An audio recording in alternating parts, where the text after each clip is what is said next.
And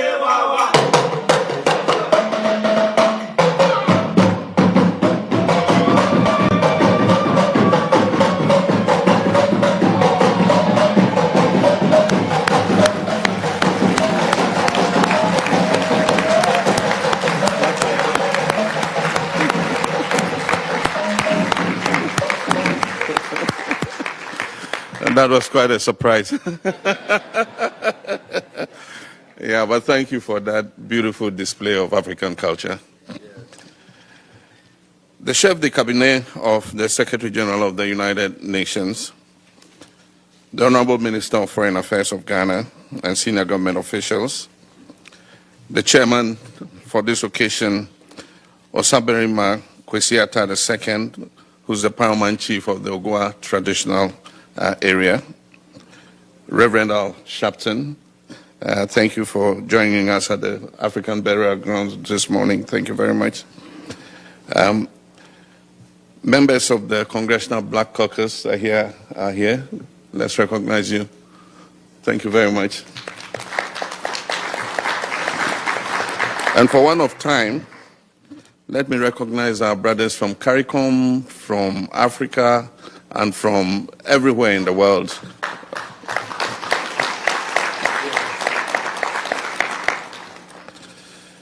Your Excellencies, distinguished representatives of member states of the United Nations, ladies and gentlemen,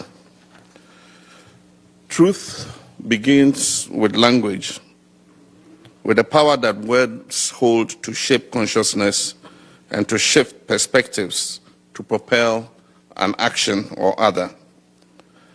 I therefore offer this truth as a starting point. There's no such thing as a slave. There were human beings who were trafficked and then enslaved by people who believed they could own those human beings as chattels, as their personal property. Some will hear this and think I'm splitting hairs. Isn't that the same thing, they might ask? No, it's not. Not at all the same thing. Not if you acknowledge an individual's humanity. Not if you respect an individual's basic right to dignity. The entire transatlantic slave trade was designed to deny African people their humanity. And that denial was premised on a racial hierarchy with no basis in fact or science, a racial hierarchy that deemed whiteness superior and blackness inferior.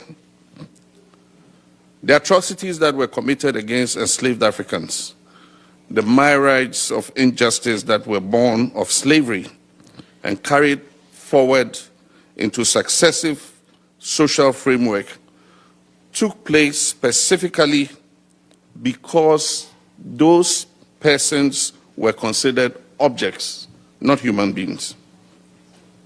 So when discussing slavery and its resulting institutions and practices, we must always start by reclaiming racial equality, the dignity of Africans, the humanity of our ancestors who were enslaved, and as a matter of course, our own humanity. Recently, someone asked me to explain the importance of the resolution on the declaration of the trafficking of enslaved Africans and racialized chattel enslavement of Africans as the gravest crime against humanity. And I responded without pause or hesitation, and I'd like to share what I told him. This resolution allows us as a global community to collectively bear witness to the plight of about more than 12.5 million men, women, and children whose homes, communities, names, families, hopes, dreams, futures, and lives were stolen from them over the course of 400 years. I speak these words today not only for Ghana, but also in solidarity with the rest of Africa, the Caribbean, Latin America, and the wider diaspora, and indeed all people of good conscience throughout the world. This resolution is a pathway to healing and reparative justice. This resolution is a safeguard against forgetting. Your Excellencies, ladies and gentlemen, violence begins with language. When words are weaponized or to codify abuse, when people are called out of their names, regardless of their state of dress, when slaves were captured, they were always stripped of their clothing while being kept in the dungeons of the fortresses that had been built on the African coast by the European traders. They were forced with their limbs chained and shackled into the hold of cargo ships. They remained naked, packed like sardines during the month-long journey through the Middle Passage. Not all those who were loaded onto the ships survived the voyage.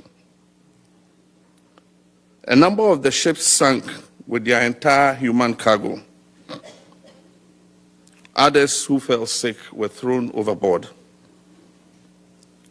And a few who preferred death to captivity voluntarily jumped overboard. It is believed that 10 to 20% of enslaved people died in the Middle Passage. Whenever a ship arrived at its destination, the enslaved people, still naked, were taken to the market where they were inspected and appraised like livestock. They were then placed on an auction block in front of an audience of potential buyers and sold to the highest bidder. Once they arrived on the plantation where they would work and live for a lifetime, they were also stripped of their names. And so you were no longer Fatu, or Kofi, or Bubakar, or Nanayao, or Emenka, Nayong, or Hamisu. You were given names like Ben, Jemima, John, Toby, or Mary.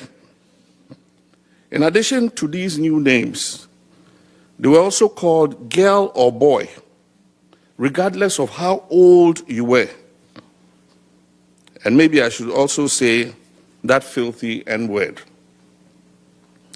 If you ever needed a surname, it would be that of your master. And sometimes they were branded like cattle with the plantation's insignia or logo.